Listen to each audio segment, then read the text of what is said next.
Alright, guys. It is time for game 2 of this week's interpretive dance, Icyfar. I am giggling because we've just had a deep philosophical conversation about how much we'd charge someone to harvest a slice of our skin similar to bacon, and how much, at what cost do we not care about literally giving part of our skin to someone else's food? At what level do we not mind being human cattle? You guys in YouTube can join in, throw out how much money you think you would charge for the same thing. I want to break free. oh, shit. All right, so it is, of course, over here wanting to break free. It's Smile Ordinary. What is the name of that song, right? Because that's just the lyric. I want to break free.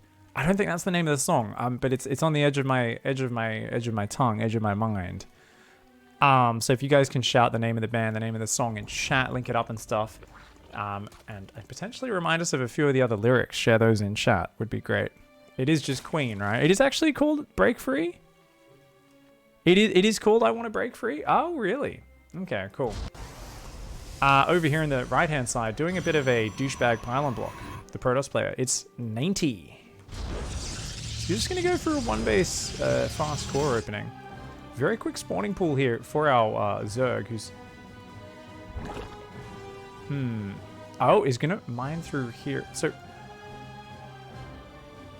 Okay, so this one wants to break free through the opponent. We're going to go one base Ravager. And are we going to mine out this? I'm trying to...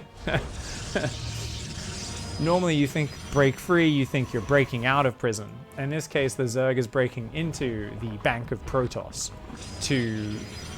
steal their minerals and murder their children and wives. Because yeah, I'm thinking Ravager Ling through the back door is what's going to happen here. This is going to be nasty. So for those of you guys who want to get your replays in for next week, just keep in mind next week's challenge is a slow gas diet. Get rid of those stinky vespene farts. And remember, you're only allowed to mine each geyser with one worker at a time. What's really cool is that's an old school challenge we always come back to is super limited gas mining. Why do we always come back to it? It's a very good reason. It's because... Oh, that overlord's going to go down.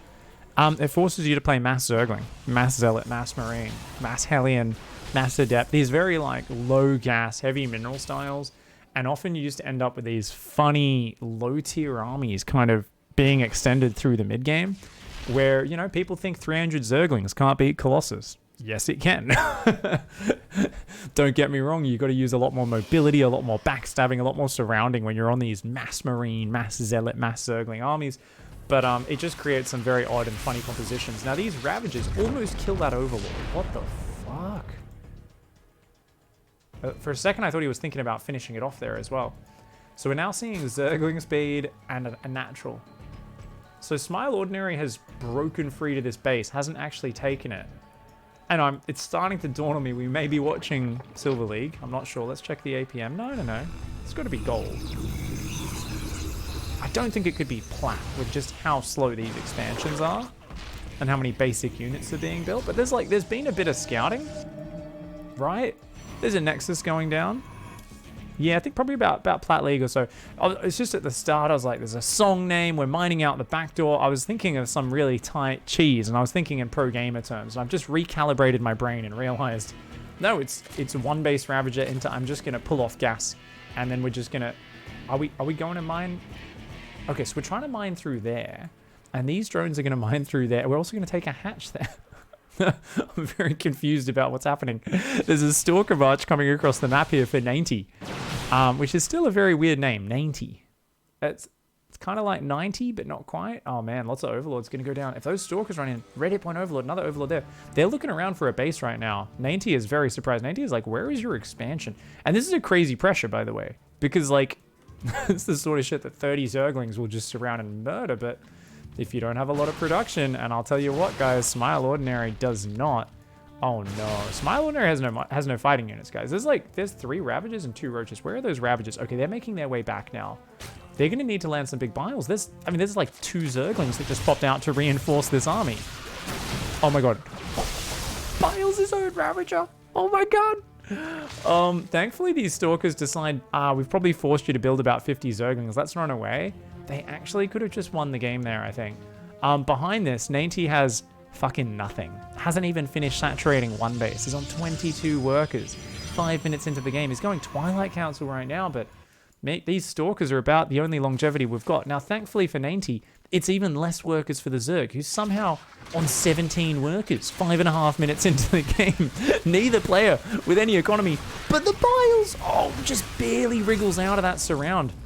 The Stalker's going to go back and try to regenerate their shields. I do think it's going to be basically like 2 base Blink versus 3 hatchery no economy Zerg on Ravager Ling. Now, this hatch is up. Hasn't quite mined that out yet. This drone is still long distance mining, but let's see, which one is it? It's started to mine from that. Now this hatch is done, it can actually finish mining that very quickly. And I don't think Nainty knows about the back door. I don't think Nainty understands. I think Nainty thinks, oh, you're on one base, you just chilling. Is going for a forge. The Twilight's done, no blink just yet. I'd love to see a Templar Archives. That would be just an absolute killer. An 18 drone Zerg. It's going to be relying on Zergling surrounds and Biles connecting. We're seeing blink.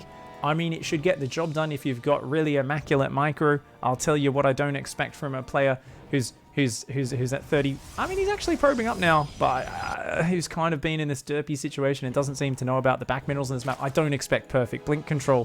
Things are about to get fucking weird. These Zerglings are going to run in the base, and that's just going to get ravaged. Remember, there's only 3 gateway production with 2 pylons powering it. If they go down, there's nothing else. Recall can still be used. You can see Nainty making sure there's enough energy for 3 recalls saved up on each Nexus just to make sure. That's what we call preparing for the future. It's a very efficient use of chrono boost energy. The probe's gonna start drilling out. Okay, Stalkers come up. Now, they are actually in the choke point, which is kind of cool. But that main base in trouble. Does not, no, we're not recalling. Oh no. Oh no, you're gonna lose the main. Does it even matter? It's a 22 drone Zerg. There's almost no Zerg economy here. The Stalkers are going to pick off like 4 Zerglings. The Nexus goes down. The Zerglings just run straight past. And they're going to go straight for the probes. Now, there's so many probes. I don't actually think losing probes matters at this point. It's more just about killing everything with your Stalkers. And you know what? These Stalkers taking some big damage. But +1 and Blink is on the way. Those 2 Stalkers just kind of running around as a bit of a distraction. And you know what, guys? 12 Stalkers are out. There is a lot of Zerglings, but they don't have any melee upgrades. They don't got no carapace. We're going to build spines in front of the army. This is my favorite move. We've witnessed this a lot in recent Icyfar games. Is people trying to build static defense on top of their opponent's army, which I always think is an interesting concept, which maybe fails to understand how quickly fights happen in StarCraft. Lings and Ravagers running from the other side. Biles on the mineral line. Oh my lord. The Stalker's going to come down for the punish, and remember, the Protoss actually has so many probes on one Nexus, you don't really care about getting knocked down to 24 probes. So even with all these 18 workers dying, it's the production that needs to be defended. The Zerglings realize they're going to depower 2/3 of the production. 2 gateways go down. There's only 1 gateway left. Now, Blink is done, +1's not quite here. The problem is, once again, 19 drones. Now, you've got 3 hatch production. I think, oh my god, one of the spines actually finished and got 2 hits off before it died. These Zerglings, though, are going to be the winner. And the fact that the Zerglings are just ignoring. I want to break free. I love how it's I want to break free. And it's literally been, I'm just running past your army and breaking into your mineral line. I feel like it's the Protoss who should be screaming, I want to break free of this endless wave of dirty fucking Zerglings killing me workers and me production. Stalkers get lured down there. Zerglings come in from the other side. I mean, he's opened up the front door and the back door. And yeah, I mean, this is some unwilling double door action right now. We've got some goddamn Zergling double penetration coming in from the north and the south at the same time, and it doesn't even get a GG. Nainty's like, fuck this shit. Nuh-uh. Still is like, how'd you build so much stuff on one base, mate? I don't understand. And yeah, effectively does end up winning it. Just ramming down both doorways at once. And you know, an unwilling Protoss player there, a little bit caught with his pants down, literally and figuratively. GG's.